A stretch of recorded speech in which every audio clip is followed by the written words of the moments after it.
Good day po mga katint. Meron po tayo ditong 3R3 na Toyota Vios Barcelona Red Mica.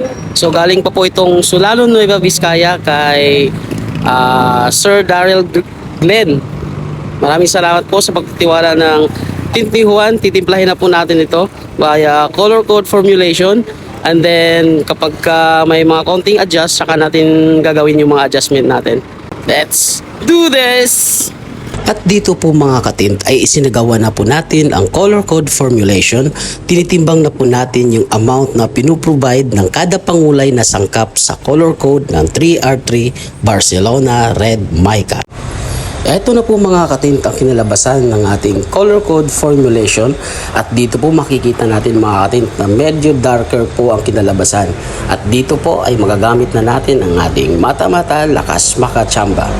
Kaya po ako nagpapadala ng actual sample panel kapag panel repair po, kasi maaring malapit pero di po 100% na accurate ang naibibigay ng color code formulation. Kaya para sa assurance at di tayo ma-off shade ay mas maigi po na may actual sample panel kayo na ipapadala, or yung mismo unit ng sasakyan ay dala nyo po.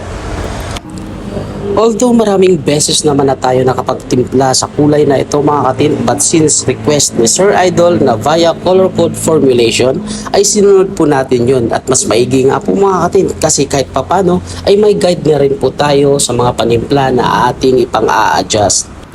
At dito po ang pinakaunang pang-adjust na ginawa natin is nagpatak po tayo ng copper pearl, and then sundan din po natin ng violet pearl.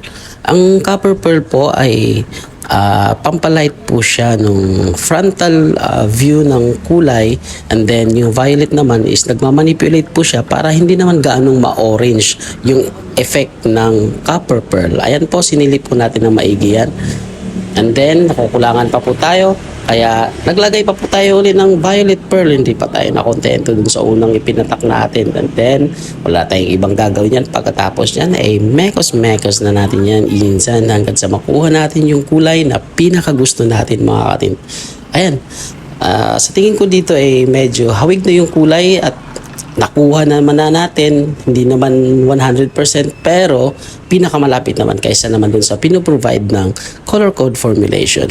And then sine-check pa rin po natin yan, titingnan natin yan sa may arawan. Wala tayong pinapalampas dito mga katint, hanggat maaari yung 1% na idadagdag sa pinakamalapit na kulay ay gagawin po natin para naman sulit yung binabayaran ng ating customer na nagpapadala pa ng sample sa atin. Malayo pa po kasi ito, galing pa pong Solano, Nueva Vizcaya. Shoutout po sa iyo Sir Daryl Glenn Domingo.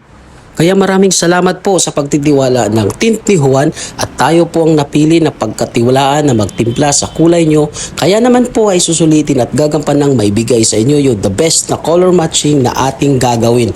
Kasi di po biro mga katint ang shipping fee balikan para lang makapagpatimpla sa atin, kung kaya't susuklian natin ng kwalidad na timplahan. Kung nakarating ka man hanggang dito mga katint ay paki-comment down below kung saang area ka para malaman natin hanggang saan nakarating ang ating mata-mata lakas makachamba. Don't forget to follow, like, and share mga katint for more videos, and to God be the glory.